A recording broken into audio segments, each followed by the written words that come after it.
What's up, ladies and gentlemen, boys and girls, and my dear CSK fans? Welcome to my YouTube channel. நம்மளோட சக CSK கன்னிஸ்னு சொன்னா கோச்சிக்கிறாங்க. சக CSK fans Madan and Dhanush இருக்காங்க.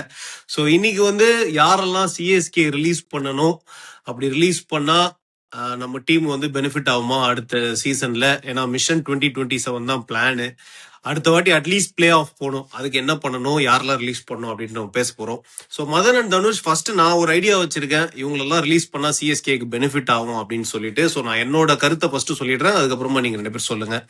So first வந்து Matt Short 1.5 crores, அப்புறம் Matt Henry 2 crores, அதுக்கப்புறமா Jack Foulkes 75 lakhs, அப்புறம் ராகுல் Chahar 5.2 crores and Kartik Sharma 14.2 crores, Prashant Veer 14.2 crores, Spencer Johnson also ரீப்ளேஸ்மெண்டா வந்தாரு நேத்தன் எல்லிஸ்க்கு. அவர் ரிலீஸ் பண்ணி தான் ஆகணும், ஏன்னா ரீப்ளேஸ்மெண்ட் ரீட்டைன் பண்ணணும்னா நமக்கு வந்து காம்பினேஷன் அடி வாங்கலாம். ஸோ ஸ்பென்சர் ஜான்சனையும் நான் ரிலீஸ் பண்ணிடுவேன். அப்புறம் ரீப்ளேஸ்மெண்ட்டை பொறுத்த வரைக்கும் ஆகாஷ் மத்வால் ஆயுஷ் மாத்ரேக்கு பதிலாக சைன் பண்ணியிருக்காங்க. I would like to have Akash Madhwal. So என்ன பண்ண போறாங்கன்னு எனக்கு தெரியல. மெக்னீல் ஹேட்லி வந்து ராமகிருஷ்ணா காஷுக்கு பதிலாக சைன் பண்ணாங்க. பட் எனக்கு ராமகிருஷ்ணா காஷ் வேணும். மெக்னீல் ஹேட்லி எனக்கு தெரியல, ஒரு அன்னோன் கமாடிட்டி, அவர் ஆடவும் இல்லை சிஎஸ்கேக்காக. ஸோ அவரையுமே ரிலீஸ் பண்ணவங்களா வச்சுப்பாங்களா தெரியல. டியன் ஃபாரஸ்டர் ஆல்சோ ஜேமி ஓட்டனுக்கு பதிலாக வந்தாரு, அவருமே ஒரு நல்ல கமாடிட்டி தான். Maybe mat Short Matt Henry release பண்றதுனால டியன் ஃபாரஸ்டரை ஒரு வேலை ரீட்டைன் பண்ணுவாங்களா, அதுவும் எனக்கு தெரியல. ஸோ நான் மெயினா சொன்னது டாப்ல சொன்னதுதான், Matt Short, Matt Henry, Jack Foulkes, ராகுல் செஹர், கார்த்திக் சர்மா அண்ட் பிரசாந்த் வீர். இவங்க எல்லாரும் ரிலீஸ் பண்ணா கிட்டத்தட்ட 38 கோடி வரும். I would buy back Kartik Sharma. Kartik Sharma எனக்கு ப்ராப்ளம் வந்து பிரைஸ் தான், not is position in CSK. So 14.2 crores நான் அவர் ரிலீஸ் பண்ணிட்டு ஈவன் 12 crores கிடைச்சா கூட திரும்ப I would buy back him. அந்த 2 crores சேவ் பண்ணி வேற யார் மேலேயாவது நான் இன்வெஸ்ட் பண்ணலாம். அண்ட் தலைவன் MS தோனி, அது வந்து நம்ம எல்லாம் டிஸ்கஸ் பண்றது வேஸ்ட். அந்த 4 கோடி அவர் தான் டிசைட் பண்ணணும். அது இந்த CSK management is treating him like God. நம்ம எல்லாம் பேசுறது அது வேஸ்ட் ஆஃப் டைம். அது தலைவன் வந்து அது பார்த்துப்பாரு. So yeah, this is my thought. Prashant வீரை பொறுத்த வரைக்கும் எனக்கு பிரசாந்த் வீரை திரும்ப எடுக்கிறது ப்ராப்ளம் இல்ல. பட் 14.2 crores ஜடேஜா ரீப்ளேஸ்மெண்ட் சொன்னது எனக்கு கன்வின்சிங்கா இல்ல. ஸோ ஐடியலி இவங்களெல்லாம் ரிலீஸ் பண்ணிட்டு எனக்கு பைபேக் ஆப்ஷனா 2 பேர் தான், Karthik Sharma and Prashant Veer, provided they are coming at a lesser price. Karthik Sharma even 1 கோடி கம்மியா கிடைச்சா கூட கார்த்திக் சர்மா நான் எடுப்பேன். ஏன்னா அவர் வந்து ஒரு பெரிய ஃபியூச்சர் பிளேயர் ஆஃப் சிஎஸ்கே நான் பாக்குறேன். நிறைய பேர் சொல்லலாம் கார்த்திக் சர்மா ஏன் டிஃபெண்ட் பண்றீங்க, அவர் வேஸ்ட் அப்படின்ட்டுலாம். என்ன பொறுத்த வரைக்கும் அந்த பையனுக்கு ஸ்கில் இருக்கு, பொட்டன்ஷியல் இருக்கு. Imagine Karthik Sharma walking in at number 4 or number 3 for RCB. அப்போ தெரியும் உங்களுக்கு. Maybe the problem is not Karthik Sharma. Maybe அந்த டீம் அவர்கிட்ட இருந்து என்ன வேலை வாங்குறாங்கன்னு கூட இருக்கும். Someone like Karthik Sharma walking at number 4 or number 5 for RCB, he would be a different commodity. So I wouldn't let go of players like Ayush Mhatre and Kartik Sharma. Next 10 இயர்ஸ்க்கான players அவங்க. ஸோ டெஃபினட்டா பை பேக் பண்ணுவேன். பிரசாந்த் வீர் ஒரு 5 கோடி வரைக்கும்னா ஓகேங்க. அதுக்கு மேல பிரசாந்த் வீரை பை பேக் பண்றது it does not make sense in my opinion. So Madan, நீங்க சொல்லுங்க உங்களோட ஒப்பீனியன் என்ன? ஒருவேளை கார்த்திக் சர்மா, எஸ்பெஷலி கார்த்திக் சர்மாவை நம்ம மினி ஆக்ஷன்ல விட்டா திரும்ப பை பேக் பண்ண முடியுமா, இல்ல 14.2 தாண்டி போறதுக்கு அவருக்கு வாய்ப்பு இருக்கா? Should CSK take that risk or else இவ்வளவு பிளேயர்ஸ் நம்ம ரிலீஸ் பண்ணோம்னா நமக்கு வந்து டிமாண்ட் அண்ட் சப்ளை நீங்க எப்பவுமே சொல்லுவீங்க, அந்த பிரச்சனை இருக்குமா? Your thoughts. அதான் bro, okay with complete release. நீங்க சொன்னதெல்லாம் வந்து ஆல்மோஸ்ட் எல்லாமே Indian commodity. And Kartik Sharma present பேர் வந்து அவங்க ஜஸ்டிஃபை பண்ணல. பட் ப்ரோ ஃபாரினர்ஸ் இருக்காங்க bro, sorry to interrupt. Matt Short, Matt Henry, minimum player நான் பெருசா பல்கா போகல. நான் சொல்ல பல்க் வேல்யூல பிரசாந்த் பேர் கார்த்திக் சர்மா ரிலீஸ் பண்ணி தான் ஆகணும் if they going to to. So இவங்க அப்ரோச் எப்படி இருக்கும்னு எனக்கு தெரியல.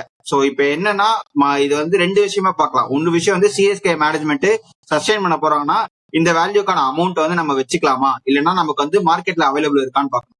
அதுக்கான லீக்ஸ் அதுக்கு முன்னாடி MS தோனி ரிலீஸ் ரீட்டைன்ன்றது ஒரு பெரிய பஞ்சாயத்து. நம்ம பேங்க்ல எல்லாம் வந்து மினிமம் பேலன்ஸ் இருக்கும் பாத்தீங்களா, அந்த மாதிரி சிஎஸ்கே மினிமம் பேலன்ஸ் அந்த 4 crores அந்த மாதிரி தான் தோனியை பாக்குறாங்க. It's his decisions whether he come backs, அது ஆர்டரா இல்லன்றதெல்லாம் வேற விஷயம். சோ அது நம்ம அதுக்குள்ள நான் போகிறோம்ல. சோ இந்த பிளேயர்ஸ்க்கான லிஸ்ட் ஆக்ஷன் எப்ப நடக்கும்னா சைட் முஸ்டகி டிராஃபியோட செமிஃபைனலுக்கு முன்னாடி நடக்கும், ஒரு ஃபைனலுக்கு முன்னாடி நடக்கும். சோ அதுக்கு முன்னாடி நடக்கிற ஓவர்சீஸ் லீக்ஸ் எல்லாம் டார்கெட் பண்ணும். என்னென்ன மாதிரி லீக்ஸ் நடக்குதுன்னு நான் சொல்றேன். லைக் நான் MLC பெருசா கன்சிடர் பண்ண மாட்டேன். அது consider for sake to retain Noor Ahmad. என்னோட லிஸ்ட்ல நூர் அகமத் இருக்காரு. அதுக்கு ஏன்றத ஜஸ்டிபிகேஷன் நான் சொல்றேன். என்னோட 4 ஃபாரின் ரீடென்ஷன்ஸ் யாருன்னா ஜேமி ஓட்டன், அதுக்கப்புறம் Akeal Hosein, Dewald Brevis, Nathan Ellis, if he is provided like he is going to play for the entire 4 months, அவரோட ஆப்ஷனுக்கு முன்னாடி அவரோட ப்ராசஸ் நான் பார்ப்பேன். நல்லா போடுறாரா, ஃபிட்னஸ் கரெக்டா இருக்கா அப்படின்னு பார்ப்பேன். இந்த 4 பேரை மட்டும் நான் வச்சுக்கிட்டேன்னா நீ 150 10 கோடி வரும். ஸோ அக்யூலேஷன் ஏன் வச்சிருக்கடா அப்படின்னு கேட்டா, அக்யூலேஷன் மினிமம் 2 crore எடுத்துட்டு திருப்பி போட்டா கண்டிப்பா அந்த மாதிரி குளோபல் லீக்ஸ் ஆடுற பிளேயர், பவர் பிளே போடுற பிளேயர் எடுப்பாங்க. 100 மட்டும் நான் விடுவேன். ஏன்னா உங்களுக்கு அந்த இப்ப எடுத்து பார்த்தேன் நான் ஸ்டாட்ஸ்ல number of players, number of teams used spinners effectively பார்த்தா ஃபர்ஸ்ட் யார் தெரியுமா? கேகேஆர், 2வது ரஷீத் கான் ஜிடி, 3வது நம்பர். யோசிச்சு பாருங்க. சோ வின் பண்ண டீமோட ஸ்பின் யூசேஜ் வந்து ரொம்ப கம்மியா இருக்கு. மேக்ஸிமம் 71% பேசர்ஸ் தான் போட்டிருக்காங்க மிடில் ஓவர்ஸ்ல. அதாவது ட்ரெண்டிங்கா T20ல எப்படி இருந்ததுன்னா இதுக்கு முன்னாடி 6 ஓவர் 7th ஓவர்ல வந்து 2 ஸ்பின்னர்ஸ் வந்து போடுவாங்க. பட் லாஸ்ட் 2 years நீங்க டேட்டா எடுத்து பாத்தீங்கன்னா 60 to 70% மிடில் ஓவர்ஸ் ஆக்கவே பட்டது எல்லாமே பேஸ் ஆஃப் போடக்கூடிய bowlers. Like example Jamie Orton எடுத்துக்கோங்க, அதுக்கப்புறம் பிரசித் கிருஷ்ணா எடுத்துக்கோங்க, அதுக்கப்புறம் வந்து மோசின் கான் மாதிரி ஒரு பிளேயர், அதுக்கப்புறம் பிரின்ஸ் யாதவ் மாதிரி பிளேயர். இந்த மாதிரி பிளேயர்ஸ் எல்லாம் நிறைய இடத்துல டிப்ளாய் பண்ணிருக்காங்க. யூசேஜ் ஆஃப் பேஸ் வந்து ரொம்ப ஹையா இருக்கிறதுனால 100 நான் விட்டு எடுப்பேன். சோ இதனால எனக்கு ஒரு 40-45 crores பல்க் ஆகும். பட் இந்த லீக்ஸ் நீங்க பார்க்கலாம், எஸ்பெஷலி நான் சொல்ற மேஜர் டீ லீக்ஸ் வந்து 100 பார்க்க சொல்லுவேன். 100 வந்து ஆகஸ்ட் வரைக்கும் இருக்கு. அதுக்கு முன்னாடி செப்டம்பர் வரைக்கும் கரேபியன் பிரீமியர் லீக் இருக்கு. அதுக்கு முன்னாடி எம்எல்சி இருக்கு. அப்புறம் லோக்கல் லீக்ஸ் எல்லாமே வந்து மகாராஜா டிராஃபி அந்த மாதிரி நடந்துட்டு இருக்கு. சோ நீங்க மெயினா அந்த ஃபாரினோட ரீப்ளேஸ்மெண்ட்ஸ் கண்டுபிடிச்சா, டியான் ஃபாரஸ்டர் வந்து T20 பிளாஸ்ட்ல எப்படி பர்ஃபார்ம் பண்ணிட்டு இருக்காருன்னு பாப்பேன். ரீசெண்டா 3 விக்கெட் எடுத்தாரு, ஆர்டர் பர்ஃபார்மன்ஸ் பண்ணிட்டு இருக்காரு, அவர் ரீடைன் பண்ண முடியுமா மினிமம் கேரக்டர் பார்ப்பேன். சோ இந்த மாதிரி லீக்ஸை வந்து ஸ்கவுட் பண்ணி பார்த்துட்டு தென் ஐல் டிசைட் அதுக்கு ஏற்ற டிமாண்ட் சப்ளை பண்ணேன். பட் இதை வந்து ரிலீஸ் விட்டோம்னா 10 கோடிக்குல இருந்து கம்மியா எடுக்கலான்றது என்னோட தாட் ப்ராசஸ். பிகாஸ் அந்த மாதிரி ஸ்பின்னர்ஸ்க்கு பெருசா யாரும் போக மாட்டாங்க. ஒரு 10 கோடி கம்மியா எடுக்கிறது என்னோட தாட்ஸ். சிம்பிள். சோ 150 வந்து பை பேக் பண்ணணும், பட் அட் லெசர் ஆப்ஷன். ஒருவேளை அவர் 10 கோடிக்கு மேல போனாரு அப்படின்னா நமக்கு ஆப்ஷன் இருக்கா? இந்தியன் ஆப்ஷன் ஏதாவது இருக்கா? மிஸ்டேக் அதான் சொல்றேன், இது வந்து ஒரு கேம்பிள் தான். அவர் டிஎல்சியில் எப்படி பர்ஃபார்ம் பண்றாரு, எம்எல்சியில் எப்படி பர்ஃபார்ம் பண்றாரு, ஏன்னா அங்க கண்டிப்பா டேண்டமா அக்யூரேஷன் தான் போட போறாரு. சோ அந்த பர்ஃபார்மன்ஸ் மெட்ரிக்ஸ் வச்சு பார்த்து தான் நான் சொல்றேன். இன்னொரு மாதிரி இப்ப பண்ண ரிட்டென்ஷனுக்கு அவர் வந்து ஹெசிடேட் பண்ணல. அவர் அக்யூரேஷனை போட மட்டும் தான் நல்லா போடுறாரு. தனியா லோன் ஸ்பின் தான் அவர் நல்லா பண்ணல. சோ அந்த மெட்ரிக்ஸ் நான் பாக்குறப்ப ஒரு பர்ஃபார்மன்ஸ் இண்டெக்ஸ் தான் நான் பாப்பனே தவிர அண்ட் அவரோட ரிஸ்பின் எஃபெக்ட் வந்து கொஞ்சம் கம்மியாச்சு. நிறைய வந்து சுத்தி போடுறாரு, ஆங்கிள் யூஸ் பண்ண மாட்டேங்கிறாரு. ஆரந்த விக்கெட் வந்து போட்ட விக்கெட் தான் விக்கெட் போயிடுது. பட் அதுக்கப்புறம் அதை எஃபெக்டிவா யூஸ் பண்ணன்றப்போ நான் பைபேக் பண்ணி பார்ப்பேன். அண்ட் மோரோவர் நிறைய பேரோட ஆப்ஷன்ஸ் ரொம்ப கம்மியா இருக்கு. நீங்க எடுத்து பாத்தீங்கன்னா இந்த ஃபாரின் பிளேயரை டிப்ளாய் பண்றதுக்கான இடம் கிடையாது. பாசிபிளி மும்பை மாதிரி ஒரு டீம் போக வாய்ப்பு இருக்கு. சோ அதை தாண்டி ரொம்ப கஷ்டம். எல்லா டீம்லயும் ஸ்பின்னர்ஸ் எஃபெக்டிவா யூஸ் பண்ண மாட்டேங்கிறாங்கன்றது கேம்பிள் தான். இன்ட்ரெஸ்டிங். தனுஷ், உங்களோட தாட்ஸ்? ரிலீஸ் லிஸ்ட் வந்து நீங்க சொன்ன லிஸ்ட் எல்லாமே நான் யோசிச்சு வச்சிருந்ததுதான். அதை தாண்டி பெருசா ரிலீஸ் லிஸ்ட்ல எனக்குமே வேற பிளேயர்ஸ் அந்த லிஸ்ட்ல கிடையாது. ஸோ வந்து நீங்க சொன்ன மாதிரி Jack Fox, Matt Henry, Matthew Short, இவங்க 3 பேருமே நம்ம கண்டிப்பா ரிலீஸ் பண்ணி ஆகணும்.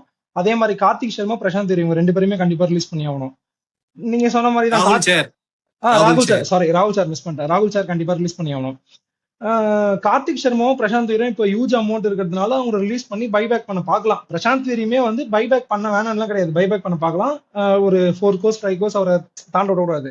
கார்த்திக் சர்மா எடுத்துக்கிட்டா இப்போ நீங்க சொன்ன மாதிரி கார்த்திக் சர்மா வேற ஏதாச்சும் டீம்ல, பெங்களூர்னு கிடையாது, அவர் அந்த 4th டவுன் அதாவது 2 டவுன் 3 டவுன் வந்து வேற எந்த டீம்ல இமேஜின் பண்ணி பார்த்தாலுமே ஸோ அந்த டீமுக்கு ஏற்ற அந்த ஸ்டைல்ல அவர் பெர்ஃபார்ம் பண்ணாரா நமக்கு அப்போ வந்து ஃபீல் பண்ண முடியாது, ரிக்ரெட் பண்ண முடியாது கார்த்திக் சர்மா விட்டமேன்ற. ஆனா கார்த்திக் சர்மா விட்டு நீங்க ஒரு 10 crores எடுக்க பார்த்தா ஒரு நல்ல இதுவா இருக்கும். அவர் அதுக்கு கம்மியா கிடைக்கவும் நிறைய சான்சஸ் இருக்கு. ஏன்னா மினி ஆப்ஷன்ல வந்து திருப்பி அவருக்கு அவ்வளோ காசுக்கு போவாங்களான்னு தெரியல. ஏன்னா மோஸ்ட் ஆஃப் தி டீம் வந்து ஆல்ரெடி செட்டா இருக்கு, கிளீனா இருக்காங்க அவங்க. ஸோ அவங்களுக்கு அந்த இப்போ கார்த்திக் சர்மா மாதிரியான பிளேயர் ஸ்லாட் வந்து வேற யாருக்கும் பெருசா தேவைப்படல. லக்னோ, கல்கட்டா இவங்க எல்லாம் தாண்டி. ஸோ அவரு ரொம்ப பெரிய அமௌண்ட்டுக்கு போக மாட்டாரு. அதனால அவர் ரிலீஸ் பண்ணிட்டு நம்ம கொஞ்சம் கம்மி அமௌண்ட்ல எடுக்க பார்க்கலாம். நூர் அகமத் கிட்ட வந்து அந்த ரிஸ்க் நான் மதன் ப்ரோ சொன்ன மாதிரி கண்டிப்பா எடுக்க மாட்டேன். ஏன்னா இன்னும் 1 வருஷத்துல நமக்கு மெகா ஆக்ஷன் வருது. ஸோ இப்பவே நம்ம சொன்ன பிளேஸ் தான் நம்ம ரிலீஸ் பண்ணிட்டாலே நம்ம கிட்ட நிறைய அமௌண்ட் இருக்கும். அதுக்கு நம்ம ஆப்ஷனா எடுக்கிறதுக்கு லாஸ்ட் வீடியோல நம்ம பேசும்போது மதன் ப்ரோ கேட்டிருந்தாரு, இவங்க எல்லாம் ரிலீஸ் பண்ணிட்டு நீங்க யார் எடுப்பீங்கன்ற. ஸோ அவ்வளவு அமௌண்ட்டுக்கு நமக்கு பிளேயர் கண்டிப்பா இருக்க போறது இல்ல. நூர் அகமதை நம்ம விட்டுட்டு அவர் அதிகமா போயிட்டாலும் பிரச்சனை, அவர் எடுக்க முடியாத மாதிரி போயிட்டாலும் பிரச்சனை. ஏன்னா 1 வருஷத்துல நமக்கு மெகா ஆக்ஷன் வரப்போகுது. ஸோ பிரச்சனை இல்லை, அப்ப நம்ம அதுக்கு ஏற்ற மாதிரியான பிளான்ஸ் பண்ணிக்கலாம். இப்போ அந்த 1 வருஷத்துக்கு நூர் அகமது அந்த 10 கோடி ஓகே தான் நமக்கு. ஏன்னா இவங்களெல்லாம் நம்ம ரிலீஸ் பண்ணல, நம்ம கிட்ட நிறைய அமௌண்ட் இருக்கு போது அந்த நூர் அகமதோட 10 கோடியில வந்து நம்ம பெருசா பிளேயர்ஸ் எடுக்க போறது இல்ல. அதனால நூர் அகமதுக்கு நான் அந்த ரிஸ்க் எடுக்க மாட்டேன். இந்த வருஷம் ஒரு பேட் சீசனா இருந்திருக்கு. நூர் அகமது கையால் நமக்கு என்னெல்லாம் மேஜிக் பண்ண முடியும், ஒரு கேப்பபிலிட்டி என்னன்றது தெரியும்.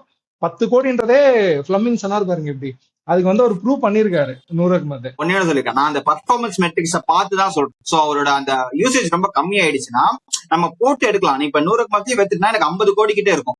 சோ 50 கோடி நம்ம கிட்ட இருக்கின்றப்ப யாரும் பக்கத்துல கூட வர மாட்டாங்க. மேபி நம்மள தலையில அதிக பார்க்கலாம். பட் ஸ்மார்ட்டா மூவ் பண்ணணும்னு நான் சொல்றேன். மேபி நிறைய வாட்டி இதை மூவ் பண்ணிருக்காங்க. பிராவோ வந்து கொஞ்சம் லேட்டா வர வச்சு ஆர்டிஎம் பண்ணிருக்காங்க.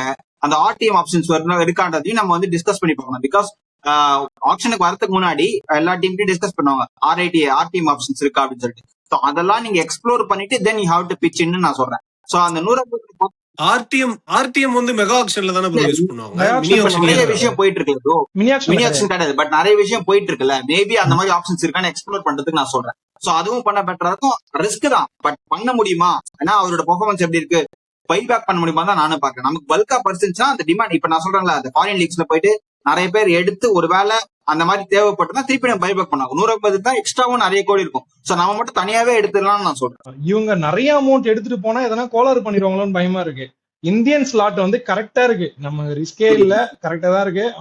நம்ம பிளேஸ் எல்லாம் அந்த பழைய ஃபார்முக்கு வந்துட்டாலே போதும். அதே மாதிரி மேக்னைல சினரோ நான் விட மாட்டேன். ஏன்னா அவரோட சில இதெல்லாம் பார்த்தேன் வீடியோஸ்லாம். நானு நல்ல பவர் ஹிட்டிங், கிட்டத்தட்ட நான் ஊர்வில் பட்டேலோட கம்பேர் பண்ண மாட்டேன். ஊர்வில் பட்டே மாதிரியான ஒரு பவர் ஹிட்டிங் அவர்கிட்ட இருக்கு. அது மட்டும் இல்லாம ஒரு அடிஷனல், நான் உங்கள்கிட்ட சொன்ன பாருங்க, டாப் ஆர்டர்ல நம்ம கிட்ட ஒரு ஆல்ரவுண்டர் கிடையாதுன்னு. அவரால் ஆஃப் ஸ்பின் போட முடியும். நம்ம டீம் ஆஃப் ஸ்பின்காகவே மேத்யூ ஷாட்டை நம்ம எடுத்து வந்தோம் இந்த வருஷம். அந்த இடத்துல இவர் ஒரு இந்தியன் பிளேயர் ஸ்லாட் இருந்ததுன்னா அது இன்னொரு அட்வான்டேஜ் நமக்கு.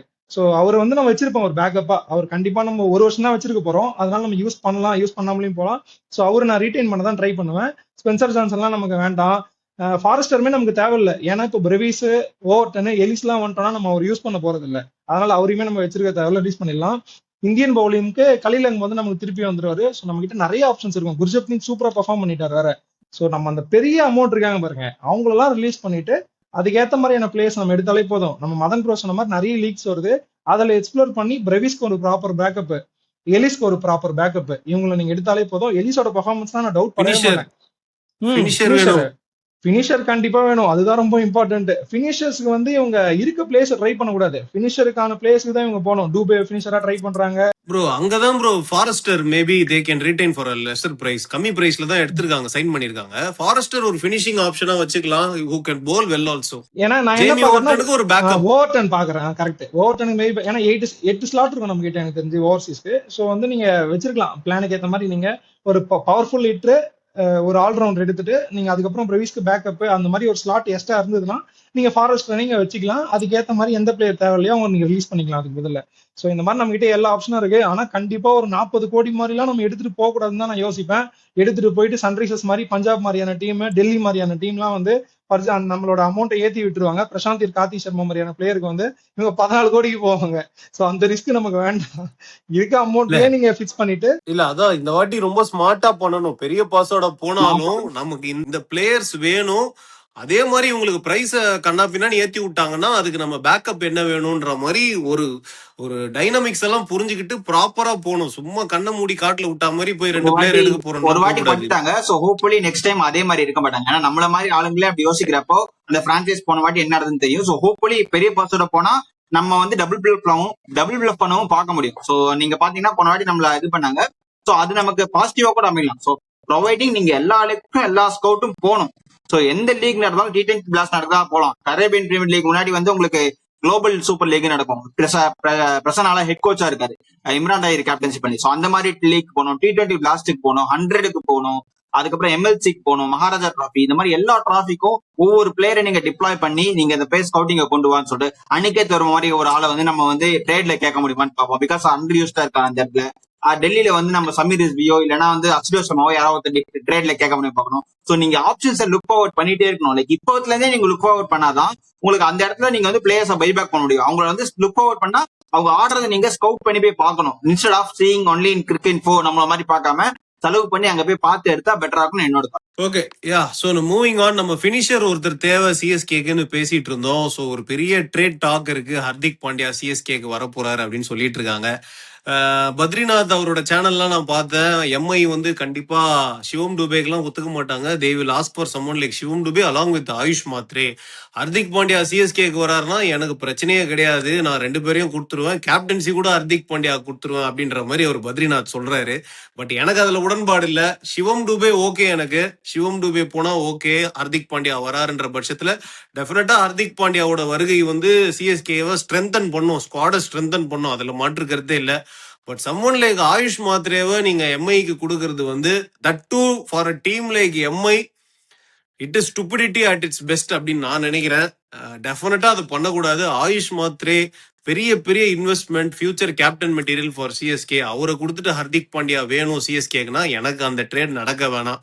உங்களோட தாட்ஸ் சொல்லுங்க மதன். நான் ஒத்துக்க மாட்டேன். எனக்கு ஹர்திக் பாண்டியா வந்து ரெக்கார்ட் இல்ல at cost of any player. Shivam Dube கூட எனக்கு வந்து இஷ்டம் இல்ல. நான் சிவம் துபே பேக் பண்ணேன். ஏன்னா சிவம் துபே வந்து நீங்க நம்பர் 4ல இறக்கி விடுங்க. நமக்கு ஆல்ரெடி வண்டியா ரைட் ஹேண்டர்ஸ் இருக்காங்க. ஒரு லெஃப்ட் ஹேண்டர் இல்லாம சிவம் துபே நம்பர் 6ல இறக்கி வைக்கிறோம். நீங்க நெக்ஸ்ட் டைம் நம்பர் 6ல வந்து சிவம் துபே ஆட வைக்கிறோம். நான் முன்னாடியே சொன்ன ஸ்டாட்ஸ் படி இந்த நம்பர் ஆஃப் ஸ்பின்னர்ஸ் வந்து மிடில் ஓவர்ஸ்ல ரொம்ப கம்மியா இருக்கு. சோ ஃபாஸ்ட் பவுலர்ஸ் டிப்ளை பண்றாங்க. அவர் மேபி ஃபாஸ்ட் பவுலர்ஸ் எல்லாம் ஹிட் பண்ணலாம். சோ நீங்க சிவம் துபே மாதிரி ஒரு Indian player who's going to play 2028 world cup. So அப்படி பாக்குறப்ப உங்களுக்கு லெஃப்ட் ஹேண்டரா ஒரு ஆப்ஷன் உள்ள தேவை. நீங்க அட் காஸ்ட் ஆஃப் ஹர்திக் பாண்டியானா மறுபடியும் நீங்க அவர் எங்க ஆட வைப்பீங்க? ஹர்திக் பாண்டியா பெஸ்டா பேட்டிங் ஆனது எங்க? நம்பர் 4 இன் சிடி. சோ பினிஷரா பண்ணது 2019-18 அந்த லெவலில் பீக்கா பண்ணிட்டு இருந்தாரு. அவர் வந்த புதுசுல பண்ணிட்டு இருந்தாரு. அண்ட் பவுலிங் யூசேஜ் எப்போ பவர் பிளேல போடாரு. பவர் பிளேல போடுறது உங்களுக்கு அகில் ஹுசைன் இருக்காரு, அன்ஷுல் கம்போஜ் இருக்காரு, கலீல் அஹ்மத் இருக்காரு. இதுல எங்க நீங்க அவர் யூஸ் பண்ணுவீங்க?